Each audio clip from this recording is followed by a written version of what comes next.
ਸਤਿ ਸ਼੍ਰੀ ਅਕਾਲ। ਨਿਊਜ਼ 18 पंजाब हरियाणा देख रहे सारे दर्शकों का स्वागत है। मैं हाँ विजयपाल सिंह बराड़। साडी खास पेशकश लैके दर्शकों के सामने हाजिर हाँ। 14 जनवरी की सवेर कांग्रेस की भारत जोड़ो यात्रा लई एक दिन के विराम तो बाद नवीं शुरुआत का दिन सी, पर यह दिन कांग्रेस के नाल पंजाब की सियासत नूं अजिहा घाटा पा गया जिसनूं कदे भुलाया नहीं जा सकता। कांग्रेस के सिरकड़ आगू चौधरी संतोख सिंह का देहांत हो गया और वजह बनिया साइलेंट अटैक।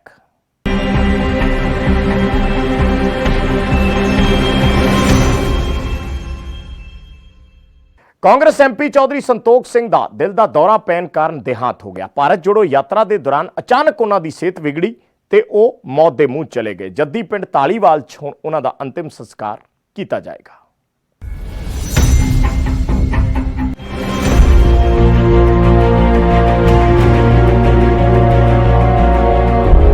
जलंधर तो कांग्रेसी सांसद संतोख सिंह चौधरी का 76 साल की उम्र च देहांत हो गया। शनिवार ਨੂੰ ਫਿਲੌਰ 'ਚ ਭਾਰਤ ਜੋੜੋ ਯਾਤਰਾ ਦੌਰਾਨ ਜਦੋਂ ਰਾਹੁਲ ਗਾਂਧੀ ਨਾਲ ਪੈਦਲ ਮਾਰਚ ਕਰ ਰਹੇ ਸੀ ਤਾਂ ਅਚਾਨਕ ਉਹਨਾਂ ਦੀ ਤਬੀਅਤ ਵਿਗੜੀ ਤੇ ਉਹ ਬੇਹੋਸ਼ ਹੋ ਗਏ।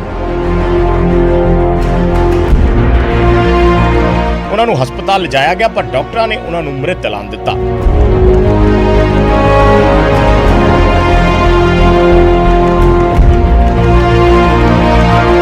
भारत जोड़ो यात्रा जब उन्होंने इलाके चों गुजर रही सी तो संतोख चौधरी राहुल गांधी के स्वागत लई खड़े सी ते भारत जोड़ो दे नारे ला रहे सी।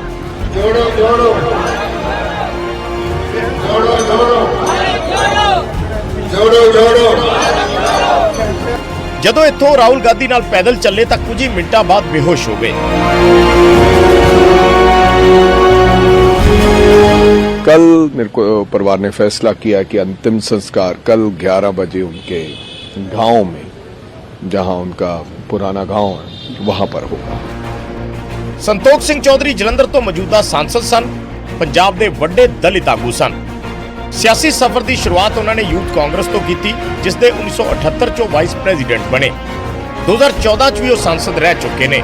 1992 ते 2002 च 2 बार विधायक बने ते 2002 च कैप्टन सरकार च मंत्री भी रहे। राहुल गांधी ने संतोख सिंह चौधरी की मौत ते गहरा दुख जताया ते लिखिया कि वो एक मेहनती आगू, एक धार्मिक व्यक्ति ते कांग्रेस परिवार का एक मजबूत थंब सन, जिन्हां ने अपना जीवन यूथ कांग्रेस तो सांसद तक लोगों की सेवा लई समर्पित कर दिता। मुख्यमंत्री भगवंत मान ने भी ट्वीट करके दुख जताया। इस तो इलावा वख-वख सियासी धिरां दे आगूआं ने भी संतोख चौधरी की आत्मिक शांति लई अरदास की। ਉਹਨਾਂ ਦੇ ਜਾਣ ਦੇ ਨਾਲ ਪੰਜਾਬ ਦੀ ਰਾਜਨੀਤੀ ਦੇ ਅੰਦਰ ਇੱਕ ਖਾਲੀਪਨ ਆਏਗਾ ਔਰ ਕਾਂਗਰਸ ਨੂੰ ਵੀ ਇਹਦਾ ਘਾਟਾ ਹੋਇਆ, ਪੰਜਾਬ ਨੂੰ ਵੀ ਘਾਟਾ ਹੋਇਆ। ਮੈਂ ਆਪਣੇ ਵੱਲੋਂ ਤੇ ਆਪਣੀ ਪਾਰਟੀ ਵੱਲੋਂ ਸੰਕਟ ਦੀ ਇਸ ਘੜੀ ਦੇ ਅੰਦਰ ਚੌਧਰੀ ਪਰਿਵਾਰ ਦੇ ਨਾਲ ਅਸੀਂ ਸਾਰੇ ਖੜੇ ਹਾਂ ਔਰ ਦਿਵੰਗਤ ਆਤਮਾ ਦੀ ਸ਼ਾਂਤੀ ਦੀ ਪ੍ਰਾਰਥਨਾ ਕਰਦੇ ਹਾਂ। ਮੈਂਬਰ ਪਾਰਲੀਮੈਂਟ ਚੌਧਰੀ ਸੰਤੋਖ ਜੀ ਦੇ ਕਾਲ ਚਲਾਣੇ ਦਾ ਬਹੁਤ ਵੱਡਾ ਦੁੱਖ ਹੈ। ਇਸ ਸਦਮੇ ਨੇ ਬੜੀ ਗਹਿਰੀ ਸੱਟ ਮਾਰੀ ਸਾਡੇ ਸਾਰਿਆਂ ਤੇ ਕਿ ਉਹਨਾਂ ਦੇ ਜਾਣ ਦਾ ਘਾਟਾ ਜਿਹੜਾ ਨਾ ਪੂਰੇ ਜਾਣ ਵਾਲਾ, ਕਿਉਂਕਿ ਭਾਰਤ ਦੀ ਲੋਕ ਸਭਾ ਵਿੱਚ ਉਹਨਾਂ ਨੇ ਐਸੀ ਭਾਈਚਾਰੇ ਦੀ ਖਾਸ ਤੌਰ ਤੇ ਆਵਾਜ਼ ਬੁਲੰਦ ਕੀਤੀ। ਸੰਤੋਖ ਚੌਧਰੀ ਦਾ ਅੰਤਿਮ ਸੰਸਕਾਰ ਉਹਨਾਂ ਦੇ ਜੱਦੀ ਪਿੰਡ ਧਾਲੀਵਾਲ ਵਿਖੇ ਕੀਤਾ ਜਾਵੇਗਾ।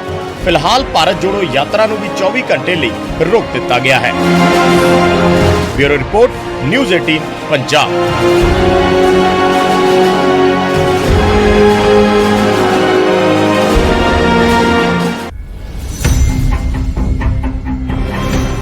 संतोख चौधरी के देहांत ने कई अजिहे सवाल खड़े कर दिते ने जो बीते दिनी सामने आईयां कुछ तस्वीरां नूं ते कुछ कौड़ियां यादां नूं मुड़ ताज़ा करते हैं।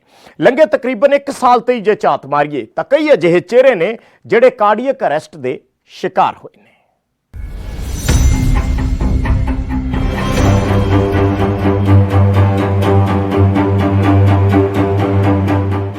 संसद संतोख चौधरी के देहांत तो बाद कई सवाल खड़े हो रहे ने। 76 साल की उम्र दे जिस तरीके संतोख चौधरी ने इस फानी संसार नूं अलविदा कह दिता, उस दे नाल उन्हां दे परिवार अते सियासी धिर नूं तां घाटा पिया ही है, पर नाल ही माहिर डॉक्टर भी इस मामले नूं काफी गंभीर दस रहे ने। ते ਇਹ ਅੱਜ ਜੋ ਉਹਨਾਂ ਨੇ ਐਕਟੀਵਿਟੀ ਕੀਤੀ ਐਗਜ਼ਰਸ਼ਨ ਕਰਕੇ ਐਕਸਟ੍ਰੀਮ ਕੋਲਡ ਵਿੱਚ ਫੌਗੀ ਵੈਦਰ ਵਿੱਚ, तो उस करके ਉਹਨਾਂ ਦਾ ਹਾਰਟ ਅਟੈਕ हुआ।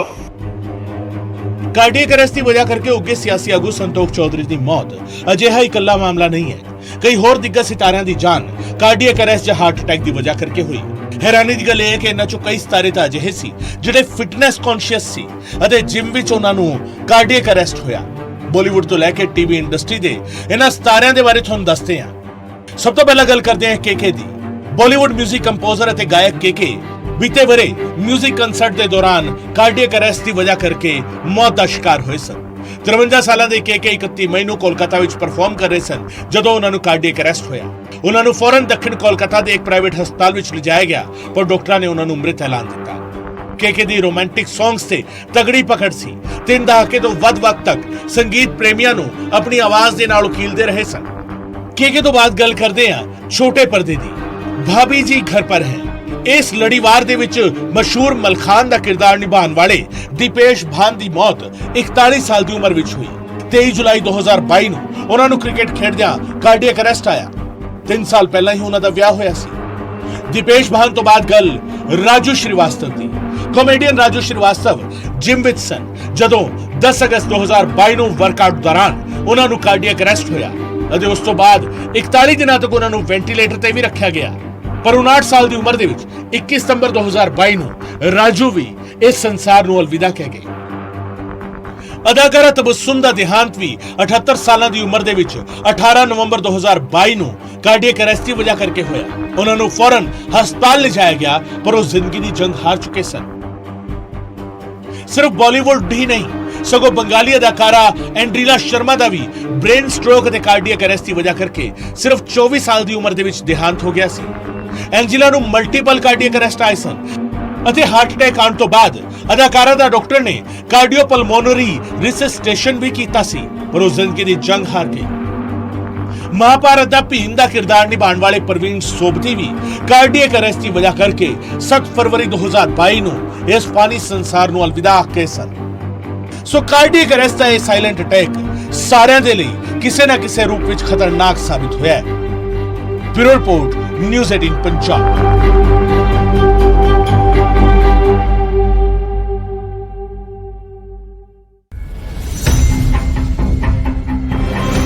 ਹਾਲ ਫਿਲਹਾਲ ਚ ਕਈ ਅਜਿਹੇ ਮਾਮਲੇ ਸਾਹਮਣੇ ਆਏ ਜਿੱਥੇ ਅਚਾਨਕ ਹੀ ਕੋਈ ਸ਼ਖਸ ਡਿੱਗ ਪਿਆ ਤੇ ਮੌਤ ਦੇ ਮੂੰਹ ਚਲਾ ਗਿਆ। ਪਰ ਅਜਿਹੀਆਂ ਮੌਤਾਂ ਦੇ ਮਾਮਲੇ ਸਾਹਮਣੇ ਆਉਣ ਤੋਂ ਬਾਅਦ ਹਰ ਆਮ ਤੇ ਖਾਸ ਲਈ ਇਹ ਜਾਣਨਾ ਜ਼ਰੂਰੀ ਹੋ ਜਾਂਦਾ ਹੈ ਕਿ ਹਾਰਟ ਅਟੈਕ ਤੇ ਹਾਰਟ ਫੇਲ ਚ ਫਰਕ ਕੀ ਹੈ।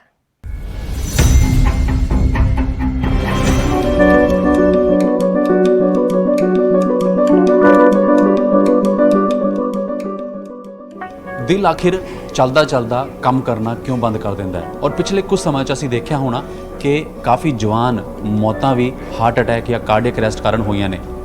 ਕੋਈ ਬੰਦਾ ਚੱਲਦਾ ਚੱਲਦਾ ਗਿਰ ਜਾਂਦਾ ਹੈ ਤੇ ਕੋਈ ਜਿਮ ਕਰਦਾ ਮੁੰਡਾ ਮੌਤ ਦੇ ਆਗੋਸ਼ ਵੀ ਚਲਾ ਜਾ ਰਿਹਾ। ਆਖਿਰ ਇਹ ਕਾਰਨ ਕਿਉਂ ਨੇ?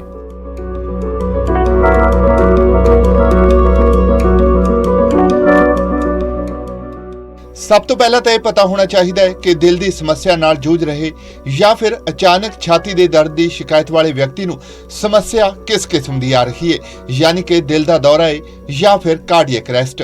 ਤਾਂ ਸਵਾਲ ਸਿੱਧਾ ਹੈ ਕਿ ਹਾਰਟ ਅਟੈਕ ਅਤੇ ਕਾਰਡੀਅਕ ਅਰੈਸਟ 'ਚ ਕੀ ਫਰਕ ਹੈ। ਪਹਿਲਾਂ ਸਮਝਦੇ ਹਾਂ ਕਿ ਹਾਰਟ ਅਟੈਕ ਕਿਸ ਨੂੰ ਕਹਿੰਦੇ ਨੇ। ਮਨੁੱਖੀ ਸਰੀਰ ਦੇ ਦਿਲ ਨੂੰ 3 ਧਮਨੀਆਂ ਖੂਨ ਦਿੰਦੀਆਂ ਨੇ, ਜਿਨ੍ਹਾਂ ਨੂੰ ਕੋਰੋਨਰੀ ਆਰਟਰੀਜ਼ ਕਿਹਾ ਜਾਂਦਾ ਹੈ। ਇਹਨਾਂ ਧਮਨੀਆਂ 'ਚ ਜੇਕਰ ਖੂਨ ਦਾ ਪ੍ਰਵਾਹ ਅੱਧਾ ਅਧੂਰਾ ਹੋਵੇ ਜਾਂ ਪੂਰਾ ਰੁਕ ਜਾਵੇ ਤਾਂ ਇਸ ਦੇ ਨਾਲ ਦਿਲ ਦੇ ਕੁਝ ਹਿੱਸੇ ਦਾ ਮਾਸ ਮਰ ਜਾਂਦਾ ਹੈ ਅਤੇ ਇਸੇ ਨੂੰ ਆਮ ਭਾਸ਼ਾ 'ਚ ਹਾਰਟ ਅਟੈਕ ਕਹਿੰਦੇ ਨੇ। ਹੁਣ ਸੁਣੋ ਕਾਰਡੀਅਕ ਅਰੈਸਟ ਜਾਂ ਹਾਰਟ ਫੇਲਿਅਰ ਕੀ ਹੁੰਦਾ ਹੈ। ਕਾਰਡੀਅਕ ਅਰੈਸਟ ਯਾਨੀ ਕਿ ਹਾਰਟ ਬੀਟ ਦਾ ਰੁਕ ਜਾਣਾ, ਜਦੋਂ ਹਾਰਟ ਦੀਆਂ ਮਾਸਪੇਸ਼ੀਆਂ ਨੂੰ ਖੂਨ ਨਾ ਮਿਲੇ ਅਤੇ ਉਹ ਬਿਨਾਂ ਆਕਸੀਜਨ ਦੇ ਮਰ ਜਾਣ ਤੇ ਇਸ ਨਾਲ ਦਿਲ ਦਿਮਾਗ ਤੱਕ ਜਾਂ ਫਿਰ ਸਰੀਰ ਦੇ ਬਾਕੀ ਅੰਗਾਂ ਤੱਕ ਖੂਨ ਨੂੰ ਪਹੁੰਚਾਉਣਾ ਬੰਦ ਕਰ ਦਿੰਦਾ ਹੈ, ਤਾਂ ਇਸ ਦਾ ਮਤਲਬ ਹੈ ਕਿ ਵਿਅਕਤੀ ਨੂੰ ਕਾਰਡੀਅਕ ਅਰੈਸਟ ਆਇਆ ਹੈ। ਹੋਰ ਸੌਖੀ ਭਾਸ਼ਾ 'ਚ ਦਿਲ ਦੇ ਰੋਗਾਂ ਦੇ ਮਾਹਿਰ ਡਾਕਟਰ HK ਬਾਲੀ ਤੋਂ ਸਮਝਦੇ ਹਾਂ ਕਿ ਇਹਨਾਂ 'ਚ ਵੱਡਾ ਫਰਕ ਕੀ ਹੈ। ਕਈ ਵਾਰੀ ਹਾਰਟ ਬੀਟ ਦਾ ਇੱਕ ਐਸੀ ਡਿਜ਼ੀਜ਼ ਹੈ ਜਿਹਨੂੰ ਅਰਿਥਮੋਜੈਨਿਕ ਕਾਰਡੀਓਪੈਥੀ ਕਹਿੰਦੇ ਆ। ਇੰਗਲੈਂਡ ਦੇ ਬੜੇ ਇੰਪੋਰਟੈਂਟ ਟੈਸਟ ਕ੍ਰਿਕਟਰ ਸੀਗੇ, ਉਹ ਪਾਚ ਸਿਲੈਕਟਰ ਵੀ ਬਣੇ। ਯੰਗ ਏਜ ਉਹਨਾਂ ਨੂੰ ਕ੍ਰਿਕਟ ਛੱਡਣਾ ਪਿਆ ਕਿਉਂਕਿ ਉਹਨਾਂ ਨੂੰ ਡਾਇਗਨੋਜ਼ ਹੋਇਆ ਅਰਿਥਮੋਜੈਨਿਕ ਕਾਰਡੀਓ, ਉਹਨਾਂ ਨੂੰ ਵੀ ਡਿਫਿਬ੍ਰਿਲੇਟਰ ਲੱਗਿਆ।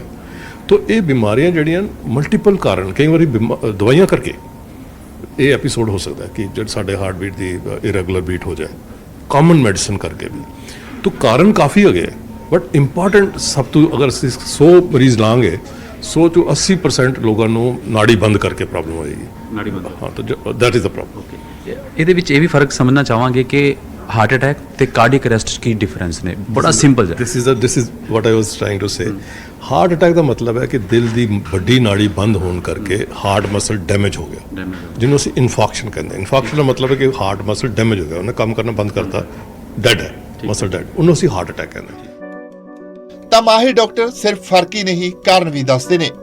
ਅਨੇਕਾਂ ਕਾਰਨ ਨੇ ਜਿਸ ਕਾਰਨ ਵਿਅਕਤੀ ਨੂੰ ਅਟੈਕ ਜਾਂ ਫਿਰ ਹਾਰਟ ਫੇਲ ਹੋ ਜਾਂਦਾ ਹੈ, ਪਰ ਇਹਨਾਂ 'ਚ ਕੁਝ ਜੋ ਆਮ ਪਾਏ ਜਾਂਦੇ ਨੇ ਉਹਨਾਂ 'ਚ ਸਭ ਤੋਂ ਪਹਿਲਾ ਹੈ ਮੋਟਾਪਾ। ਇਸ ਤੋਂ ਬਾਅਦ ਜ਼ਿਆਦਾ ਤੰਬਾਕੂਨੋਸ਼ੀ ਵੀ ਹਾਰਟ ਅਟੈਕ ਦਾ ਕਾਰਨ ਬਣਦੀ ਹੈ। ਜ਼ਿਆਦਾ ਸ਼ਰਾਬ ਦਾ ਸੇਵਨ ਅਤੇ ਜਿਮ ਜਾਣ ਵਾਲੇ ਵਿਅਕਤੀ ਜੋ ਸਪਲੀਮੈਂਟ ਦੀ ਜ਼ਿਆਦਾ ਵਰਤੋਂ ਕਰਦੇ ਨੇ ਉਹਨਾਂ 'ਚ ਵੀ ਹਾਰਟ ਅਟੈਕ ਜਾਂ ਹਾਰਟ ਫੇਲਿਅਰ ਦੀ ਪ੍ਰੋਬਲਮ ਪਾਈ ਜਾਂਦੀ ਹੈ। ਇਸ ਤੋਂ ਇਲਾਵਾ ਹਾਈ ਫੈਟ ਡਾਈਟ ਯਾਨੀ ਕਿ ਵੱਧ ਫੈਟ ਵਾਲੀ ਡਾਈਟ ਖਾਣਾ ਅਤੇ ਡਾਇਬਟੀ ਯਾਨੀ ਕਿ ਸ਼ੂਗਰ ਦੇ ਮਰੀਜ਼ਾਂ ਨੂੰ ਵੀ ਹਾਰਟ ਫੇਲਿਅਰ ਜਾਂ ਫਿਰ ਹਾਰਟ ਅਟੈਕ ਦੀ ਪ੍ਰੋਬਲਮ ਆਮ ਆਉਂਦੀ ਹੈ। ਇਸ ਤੋਂ ਇਲਾਵਾ ਹਾਈ ਕੋਲੇਸਟ੍ਰੋਲ ਅਤੇ ਹਾਈ ਬੀਪੀ ਦੇ ਮਰੀਜ਼ ਵੀ ਇਸ 'ਚ ਸਭ ਤੋਂ ਵੱਧ ਪ੍ਰਭਾਵਿਤ ਹੁੰਦੇ ਨੇ। ਸਾਨੂੰ ਵੀ ਲੱਗਦਾ ਹੈ ਕਿ ਬੜਾ ਇੱਕ ਔਰ ਸਾਰੇ ਪਰੇਸ਼ਾਨ ਵੀ ਹੈ ਕਿ ਕਿਉਂ ਹੋ ਰਿਹਾ, ਕਿਉਂਕਿ ਇਹਨਾਂ 'ਚ ਕਾਫੀ ਐਸੇ ਲੋਕ ਸੀਗੇ ਜਿਹੜੇ ਜਿਮ ਜਾਂਦੇ ਸੀ ਜੀ, ਔਰ ਜਿਮ ਜਾ ਕੇ ਐਕਟੀਵਿਟੀ ਕਰਕੇ ਦੇ ਹੈਡ 6 ਐਬਸ, ਦੇ ਵਰ ਲੁਕਿੰਗ ਫਿਜ਼ੀਕਲੀ ਬਿਲਕੁਲ ਠੀਕ ਲੱਗਦੇ ਸੀਗੇ ਔਰ ਆਈਕਨ ਸੀਗੇ ਲੋਕਾਂ ਦੇ। ਔਰ ਹੁਣ ਤੁਸੀਂ ਦੇਖਿਆ ਰਾਜੂ ਸ਼੍ਰੀਵਾਸਤਵ ਜੀ ਨੂੰ ਵੀ ਹੋ ਗਿਆ। ਤਾਂ ਇੱਕ ਚਿੰਤਾ ਦਾ ਕਾਰਨ ਹੈ ਕਿ ਯੰਗ ਲੋਕਾਂ ਵਿੱਚ ਵੀ ਜਿਹੜੇ ਅਦਰਵਾਈਜ਼ ਅਪੈਰੈਂਟਲੀ ਹੈਲਦੀ ਦਿਖਦੇ ਹੈ ਉਹਨਾਂ ਨੂੰ ਵੀ ਹਾਰਟ ਕਰਕੇ ਸਡਨ ਡਿਮਾਈਜ਼ ਹੋ ਰਿਹਾ। ਇਹਨੂੰ ਅਸੀਂ ਮੈਡੀਕਲ ਟਰਮ 'ਚ ਕਹਿੰਦੇ ਹਾਂ ਸਡਨ ਕਾਰਡਿਕ ਡੈਥ ਜੀ। ਤੇ ਉਹ ਜਿਹੜੀ ਇੱਕ ਬੜੀ ਚਿੰਤਾ ਦਾ ਕਾਰਨ ਹੈ। ਮਲਟੀਪਲ ਕਾਰਨ ਹੈ ਉਹਦੇ, ਬਟ ਅਸੀਂ ਉਹਨਾਂ ਦੇ ਬਾਰੇ 'ਚ ਲੋਕਾਂ ਨੂੰ ਜਾਗਰੂਕ ਕਰਨ ਦੀ ਕੋਸ਼ਿਸ਼ ਕਰ ਰਹੇ ਹਾਂ ਕਿ ਕੀ ਉਹਨਾਂ ਨੂੰ ਪ੍ਰੀਕਾਸ਼ਨ ਲੈਣੀ ਚਾਹੀਦੀਆਂ ਆਪਣੀ ਲਾਈਫ ਵਿੱਚ। ਤੇ ਇਹ ਸਿਗਨੀਫੀਕੈਂਟ ਪ੍ਰੋਬਲਮ। ਜਦੋਂ ਵੀ ਕਿਸੇ ਵਿਅਕਤੀ ਨੂੰ ਅਟੈਕ ਆਉਂਦਾ ਹੈ ਜਾਂ ਹਾਰਟ ਫੇਲ ਹੁੰਦਾ ਹੈ ਉਸ ਦੇ ਲੱਛਣ ਪਹਿਲਾਂ ਹੀ ਦਿਖਾਈ ਦੇਣ ਲੱਗਦੇ ਨੇ, ਜਿਵੇਂ ਕਿ ਮਰੀਜ਼ ਦੀ ਛਾਤੀ 'ਚ ਦਰਦ ਜਾਂ ਫਿਰ ਜਕੜਨ ਹੋਣ ਲੱਗਦੀ ਹੈ, ਥਕਾਵਟ ਮਹਿਸੂਸ ਹੁੰਦੀ ਹੈ ਅਤੇ ਬੇਚੈਨੀ ਦੇ ਨਾਲ ਘਬਰਾਹਟ ਵੀ ਮਰੀਜ਼ ਨੂੰ ਮਹਿਸੂਸ ਹੋਣ ਲੱਗਦੀ ਹੈ। ਵਿਅਕਤੀ ਨੂੰ ਜ਼ਿਆਦਾ ਪਸੀਨਾ ਆਉਂਦਾ ਹੈ, ਬਲੱਡ ਪ੍ਰੈਸ਼ਰ ਵੱਧ ਜਾਂਦਾ ਹੈ, ਹੱਥਾਂ ਪੈਰਾਂ 'ਚ ਕਮਜ਼ੋਰੀ ਮਹਿਸੂਸ ਹੁੰਦੀ ਹੈ ਅਤੇ ਹਲਕੀ ਕਸਰਤ ਨਾਲ ਵੀ ਉਸ ਨੂੰ ਸਾਹ ਚੜਨ ਲੱਗਦਾ ਹੈ। ਹਾਲਾਂਕਿ ਮਾਹਿਰ ਕਹਿੰਦੇ ਨੇ ਕਿ ਹਾਰਟ ਫੇਲ ਸਮੇਂ ਵੀ ਲੋਕਾਂ ਨੂੰ ਪਹਿਲਾ ਸੰਕੇਤ ਮਿਲਦੇ ਨੇ ਅਤੇ ਜੇਕਰ ਧਿਆਨ ਦਿੱਤਾ ਜਾਵੇ ਤਾਂ ਮਰੀਜ਼ ਦੀ ਜਾਨ ਬਚਾਈ ਜਾ ਸਕਦੀ ਹੈ। ਸਭ ਤੋਂ ਇੰਪੋਰਟੈਂਟ ਰੀਜ਼ਨ ਹੈ ਕਿ ਦਿਲ ਦੀ ਇੱਕ ਮੇਜਰ ਨਾੜੀ ਐਪੀਕਾਰਡੀਅਲ ਆਰਟਰੀ ਬੰਦ ਹੋ ਗਈ, ਜਿਸ ਕਰਕੇ ਹਾਰਟ ਅਟੈਕ ਹੁੰਦਾ ਲੋਕਾਂ ਨੂੰ। ਮਗਰ ਅਸੀਂ ਇਹਨੂੰ ਹਾਰਟ ਅਟੈਕ ਨਹੀਂ ਕਹਿੰਦੇ ਕਿਉਂਕਿ ਅਜੇ ਹਾਰਟ ਅਟੈਕ ਹੋਇਆ ਨਹੀਂ ਹੈ। ਇਹ ਹਾਰਟ ਅਟੈਕ ਅਜੇ ਨਾੜੀ ਬੰਦ ਹੋਈ ਹੈ ਤੇ ਹਾਰਟ ਜਿਹੜਾ ਮਸਲ ਹੈ ਉਹਨੇ ਅਰਿਥਮੀਆ ਹੋ ਗਿਆ ਤੇ ਡੈਥ ਹੋ ਗਈ। ਹਾਰਟ ਅਟੈਕ ਦਾ ਮਤਲਬ ਹੈ ਕਿ ਮਸਲ ਡੈਮੇਜ ਹੋਇਆ, patient has died before heart attack has actually occurred। तो ये अरिथमिक डेथ है। ये जानना बड़ा ज़रूरी है कि जिसने पेशेंट ਨੂੰ ऐसी ਗੱਲ होती है तो ਉਹਨੂੰ ਅਗਰ ਅਸੀਂ ਰਿਵਾਈਵ ਕਰ ਸਕੀਏ ਕਿਸੇ ਤਰੀਕੇ ਨਾਲ ਰਿਵਾਈਵ ਕਰ ਸਕਦੇ ਹਾਂ, ਵੀਲ ਟਾਕ ਅਬਾਊਟ ਦੈਟ। ਤੇ ਉਹਨੂੰ person can live a near normal life. ਇਹ ਅਸੀਂ ਦੇਖਿਆ ਹੈ ਕਿ ਸਡਨ ਕਾਰਡ ਇਟਸ ਇਕ ਆਕਸੀਮੋਰਨ ਕਿ sudden card survival of sudden cardiac death ਇਹ ਹੋ ਸਕਦਾ। ਤੇ ਸਾਨੂੰ ਸਮਝਣਾ ਬੜਾ ਜ਼ਰੂਰੀ ਹੈ ਕਿ ਅਗਰ ਪੇਸ਼ੈਂਟ ਨੂੰ ਐਸੇ ਸਿੰਪਟਮਸ ਆਏ ਹੈ ਜਿਸ ਕਰਕੇ ਉਹ ਤੁਹਾਡੇ ਅੱਗੇ ਪਿੱਛੇ ਕਿਧਰੇ ਕੋਲੈਪਸ ਕਰ ਗਿਆ, ਪਲਸ ਨਹੀਂ ਹੈਗੀ, ਬਲੱਡ ਪ੍ਰੈਸ਼ਰ ਨਹੀਂ ਹੈਗਾ, ਰੈਸਪੀਰੇਸ਼ਨ ਨਹੀਂ ਹੈਗੀ, ਤਾਂ ਉਹਨੂੰ ਅਸੀਂ ਰਿਵਾਈਵ ਕਰਨ ਦੀ ਕੋਸ਼ਿਸ਼ ਕਰਨੀ ਹੈ। ਦਿਲ ਦਾ ਮਾਮਲਾ ਜਿੰਨਾ ਪੇਚੀਦਾ ਹੈ ਉਨਾ ਹੀ ਗੰਭੀਰ ਵੀ ਹੈ। ਹਾਲਾਂਕਿ ਲੱਛਣ ਕਈ ਵਾਰ ਸਮਝ ਆਉਂਦੇ ਨੇ ਅਤੇ ਕਈ ਵਾਰ ਨਹੀਂ, ਜਿਸ ਕਾਰਨ ਕਈ ਮਰੀਜ਼ ਅੱਖਾਂ ਸਾਹਮਣੇ ਹੀ ਦਮ ਤੋੜ ਜਾਂਦੇ ਨੇ। ਅਗਲੀ ਰਿਪੋਰਟ 'ਚ ਸਮਝਣ ਦੀ ਕੋਸ਼ਿਸ਼ ਕਰਾਂਗੇ ਕਿ ਹਾਰਟ ਅਟੈਕ ਤੋਂ ਬਚਿਆ ਕਿਵੇਂ ਜਾ ਸਕਦਾ ਹੈ ਅਤੇ ਮਾਹਿਰ ਇਸ ਬਾਰੇ ਕੀ ਕਹਿੰਦੇ ਨੇ। Bureau report, news 18 Punjab.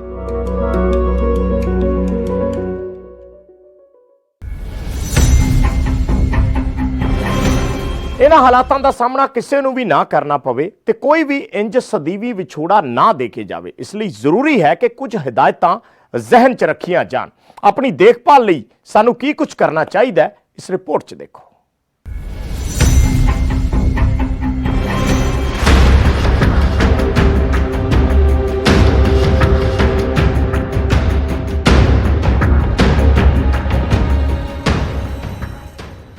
ਤੇ ਇਸ ਤੋਂ ਪਹਿਲਾਂ ਕਿ ਕਿਸੇ ਦੀ ਜਾਨ ਜਾਵੇ, ਕਿਸੇ ਦਾ ਆਪਣਾ ਇਸ ਭਿਆਨਕ ਬਿਮਾਰੀ ਵੱਲ ਜਾਣੇ ਅਣਜਾਣੇ ਵੱਧ ਰਿਹਾ ਹੋਵੇ ਤਾਂ ਉਸ ਤੋਂ ਪਹਿਲਾਂ ਪਰਹੇਜ਼ ਵੀ ਸੁਣ ਲਓ।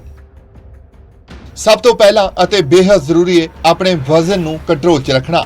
ਸ਼ੂਗਰ ਨੂੰ ਕੰਟਰੋਲ ਕਰੋ, ਆਪਣੇ ਤਣਾਅ ਨੂੰ ਘੱਟ ਕਰੋ, ਬੈਡ ਕੋਲੇਸਟ੍ਰੋਲ ਨੂੰ ਘਟਾਓ, ਖਾਣੇ 'ਚ ਤੇਲ ਅਤੇ ਘਿਓ ਦੀ ਵਰਤੋਂ ਨਾ ਮਾਤਰ ਕਰੋ, ਫਲ, ਸਲਾਦ ਅਤੇ ਸਬਜ਼ੀਆਂ ਦਾ ਸਭ ਤੋਂ ਜ਼ਿਆਦਾ ਇਸਤੇਮਾਲ ਕਰੋ।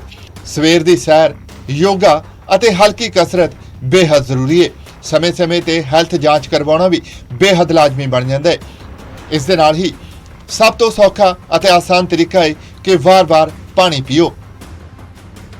ਪਰ ਇਸ ਤੋਂ ਬਾਅਦ ਵੀ ਜੇਕਰ ਕਿਸੇ ਨੂੰ ਅਟੈਕ ਆਉਂਦਾ ਹੈ ਤਾਂ ਹਾਰਟ ਸਪੈਸ਼ਲਿਸਟ ਉਸ ਬਾਰੇ ਉਪਾਅ ਦੱਸਦੇ ਨੇ, ਜਿਸ 'ਚ ਸਭ ਤੋਂ ਜ਼ਿਆਦਾ ਅਹਿਮ ਹੈ CPR, ਯਾਨੀ ਕਿ ਮਰੀਜ਼ ਨੂੰ ਬਿਨਾਂ ਡਾਕਟਰ ਦੇ ਮੁੱਢਲੀ ਡਾਕਟਰੀ ਸਹਾਇਤਾ ਦੇਣਾ।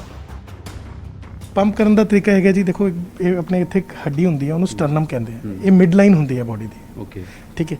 ਇੱਕ ਇਮੈਜਿਨਰੀ ਲਾਈਨ, ਜਿਹੜੇ ਦੋ ਨਿੱਪਲਸ ਨੂੰ, ਇੱਕ ਇਮੈਜਿਨਰੀ ਲਾਈਨ, ਇਹਦਾ ਕ੍ਰਾਸਓਵਰ ਜਿੱਥੇ ਹੋਏਗਾ। ਓਕੇ, ਇੱਕ ਇਫੈਕਟਿਵ CPR ਔਰ ਇੱਕ ਇਨਇਫੈਕਟਿਵ CPR 'ਚ ਬਹੁਤ ਫਰਕ ਹੈ। ਉਹੀ ਚੀਜ਼ ਅਗਰ ਤਰੀਕੇ ਨਾਲ ਕੀਤੀ ਜਾਏ ਤਾਂ ਰਿਜ਼ਲਟਸ ਅੱਛੇ ਮਿਲਦੇ ਕਿਸ ਸਾਈਡ ਆਪਾਂ ਹੱਥ ਜਿੱਦਾਂ ਪੰਪ ਕਰਦੇ ਹਾਂ? ਇਹ ਮਿਡ ਸਟਰਨਮ ਲਾਈਨ ਇਹਨੂੰ ਕਹਿੰਦੇ, ਮਿਡ ਲਾਈਨ ਹੁੰਦੀ ਹੈ ਬੋਡੀ ਦੀ, ਸੈਂਟਰਲ ਲਾਈਨ ਹੈ ਬਿਲਕੁਲ। ਇਹ ਹੱਡੀ ਦੇ ਉੱਪਰ ਜਿੱਥੇ ਕ੍ਰਾਸਓਵਰ ਹੈਗਾ, ਇੱਕ ਇਮੈਜਿਨ ਹੈ, ਉੱਥੇ ਹੱਥ ਦੀ ਤਲੀ, ਚਾਹੇ ਖੱਬੀ ਚਾਹੇ ਸੱਜੀ, ਇਹ ਰੱਖ ਦੇਣੀ ਹੈ ਬਿਲਕੁਲ, ਤੇ ਪੰਪ ਕਰਨਾ ਹੈ ਇਦਾਂ। ਔਰ ਇਹ ਕਿੰਨੀ ਟਾਈਮ ਦੀ ਇੱਕ ਚੀਜ਼ ਹੈਗੀ ਹੈ, ਇਹਨੂੰ ਆਈਡਲੀ ਜੋ ਕਿਤਾਬ ਕਹਿੰਦੀ ਹੈ, ਇਟ ਸ਼ੁੱਡ ਬੀ 120 ਪਰ ਮਿੰਟ ਕੰਪਰੈਸ਼ਨਸ, 120 ਕੰਪਰੈਸ਼ਨਸ ਪਰ ਮਿੰਟ। ਡਾਕਟਰ ਬਾਲੀ ਖੁਦ ਦੱਸਦੇ ਨੇ ਕਿ ਸਿਰਫ CPR ਹੀ ਕਿੰਨਾ ਜ਼ਰੂਰੀ ਹੈ ਅਤੇ ਕਿਵੇਂ ਇਸ ਨਾਲ ਮਰੀਜ਼ ਦੀ ਜਾਨ ਬਚਾਈ ਜਾ ਸਕਦੀ ਹੈ। ਤਾਂ ਅਰਿਥਮਿਕ ਡੈਥ ਨੂੰ ਰਿਵਾਈਵ ਕਰਨ ਵਾਸਤੇ ਐਕਸਟਰਨਲ ਡਿਫਿਬ੍ਰਿਲੇਟਰ ਜਿਹੜਾ ਅਸੀਂ ਯੂਜ਼ ਕਰਕੇ ਉਹਨੂੰ ਰਿਵਾਈਵ ਕਰ ਸਕਦੇ ਹਾਂ। ਔਰ ਇਹ CPR ਕਰਦੇ ਹੀ ਅਸੀਂ ਸ਼ਿਫਟ ਕਰਨਾ ਹੈ, ਅਸੀਂ ਇਹ ਵਿੱਚ ਛੱਡਣਾ ਨਹੀਂ ਹੈਗਾ। ਉਹ ਇਸ ਵਾਸਤੇ ਇੰਪੋਰਟੈਂਟ ਹੈ ਕਿ CPR ਇੱਕ ਤੇ ਉਹਨੂੰ ਰਿਵਰਟ ਕਰਨ 'ਚ ਹੈਲਪ ਕਰ ਰਿਹਾ, ਦੂਸਰਾ ਉਸ ਦੌਰਾਨ ਸਾਡੇ ਇੰਪੋਰਟੈਂਟ ਆਰਗਨਸ ਨੂੰ ਬਲੱਡ ਸਪਲਾਈ ਨੂੰ ਮੇਨਟੇਨ ਕਰ ਰਿਹਾ। ਤਾਂ ਇਹ ਇੰਪੋਰਟੈਂਟ ਹੈ ਕਿ ਅਸੀਂ ਉਹਨੂੰ ਨਾ ਛੱਡੀਏ। ਜਿੰਨਾ ਛੱਡਾਂਗੇ ਤਾਂ ਉਨੀ ਦੇਰ ਨੂੰ ਬ੍ਰੇਨ ਨੂੰ ਜਾਂ ਬਾਕੀ ਆਰਗਨਸ ਨੂੰ ਬਲੱਡ ਸਪਲਾਈ ਨਹੀਂ ਮਿਲ ਰਹੀ। ਤਾਂ ਅਗਰ ਉਹ ਲੰਬਾ ਹੋ ਗਿਆ ਤੇ ਪੇਸ਼ੈਂਟ ਨੂੰ ਅਸੀਂ ਬਚਾ ਪਾਵਾਂਗੇ, ਬਟ ਬ੍ਰੇਨ ਨੂੰ ਸ਼ਾਇਦ ਨਾ ਬਚਾ ਪਾਈਏ। ਸੋ CPR ਕਰਨਾ ਜ਼ਰੂਰੀ ਹੈ, ਇਨੀਸ਼ੀਏਟ ਕਰਨਾ ਜ਼ਰੂਰੀ ਹੈ, ਉਹਨੂੰ ਕੰਟੀਨਿਊਸਲੀ ਕਰਨਾ ਜ਼ਰੂਰੀ ਹੈ, ਸ਼ਿਫਟ ਕਰਨ ਦੇ ਦੌਰਾਨ ਵੀ ਕਰਨਾ ਚਾਹੀਦਾ, ਐਂਬੂਲੈਂਸ ਦੇ ਵਿੱਚ ਵੀ ਕਰਨਾ ਚਾਹੀਦਾ। ਔਰ ਜਦ ਤੱਕ ਪੇਸ਼ੈਂਟ ਡਾਕਟਰ ਕੋਲ ਨਹੀਂ ਪਹੁੰਚ ਗਿਆ ਔਰ ਉਹਨੂੰ ਕਿਸੇ ਹੋਰ ਨੇ ਟੇਕ ਓਵਰ ਨਹੀਂ ਕਰ ਲਿਆ, ਤਦ ਤੱਕ ਇਹ CPR ਕਰਨ ਰਹਿਣਾ ਚਾਹੀਦਾ। ਔਰ ਸਾਡਾ ਬ੍ਰੇਨ ਐਸਾ ਹੈ ਕਿ ਏਜ ਰਿਲੇਟਿਡ ਹੈ, ਔਰ ਯੰਗ ਏਜ ਵਿੱਚ ਅਸੀਂ 25-30 ਮਿੰਟ, ਅੱਧਾ ਘੰਟਾ ਅਸੀਂ ਦੇਖਿਆ ਕਿ ਇੰਨੀ ਦੇਰ ਤੱਕ ਵੀ, ਘੰਟੇ ਡੇਢ ਘੰਟੇ ਤੱਕ ਵੀ ਅਸੀਂ ਪੇਸ਼ੈਂਟ ਨੂੰ ਅਲਾਈਵ ਰੱਖ ਸਕਦੇ ਹਾਂ ਔਰ ਪੂਰੀ ਰਿਕਵਰੀ ਕਰਦਾ। ਸੋ ਇਸ ਵਾਸਤੇ ਅਸੀਂ ਬਿਲੀਵ ਕਰਦੇ ਹਾਂ ਕਿ ਡੋਂਟ ਗਿਵ ਅਪ, ਬਿਲਕੁਲ ਕੰਟੀਨਿਊ ਟੂ ਡੂ ਇਟ। ਤਾਂ ਥੋੜੀ ਜਿਹੀ ਸਮਝਦਾਰੀ ਅਤੇ ਡਾਕਟਰੀ ਸਹਾਇਤਾ ਨਾਲ ਮਰੀਜ਼ ਦੀ ਜਾਨ ਬਚਾਈ ਜਾ ਸਕਦੀ ਹੈ। ਹਾਲਾਂਕਿ ਮਰੀਜ਼ ਨੂੰ ਤੁਰੰਤ ਹਸਪਤਾਲ ਪਹੁੰਚਾਉਣਾ ਸਭ ਤੋਂ ਲਾਜ਼ਮੀ ਹੋ ਜਾਂਦਾ ਹੈ, ਪਰ ਹਸਪਤਾਲ ਪਹੁੰਚਣ ਤੱਕ ਉਸ ਨੂੰ ਜਿਉਂਦਾ ਰੱਖਣਾ ਉਸ ਤੋਂ ਵੀ ਲਾਜ਼ਮੀ ਹੈ। ਚੰਡੀਗੜ੍ਹ ਤੋਂ ਉਮੇਸ਼ ਸ਼ਰਮਾ, ਨਿਊਜ਼ 18 ਪੰਜਾਬ।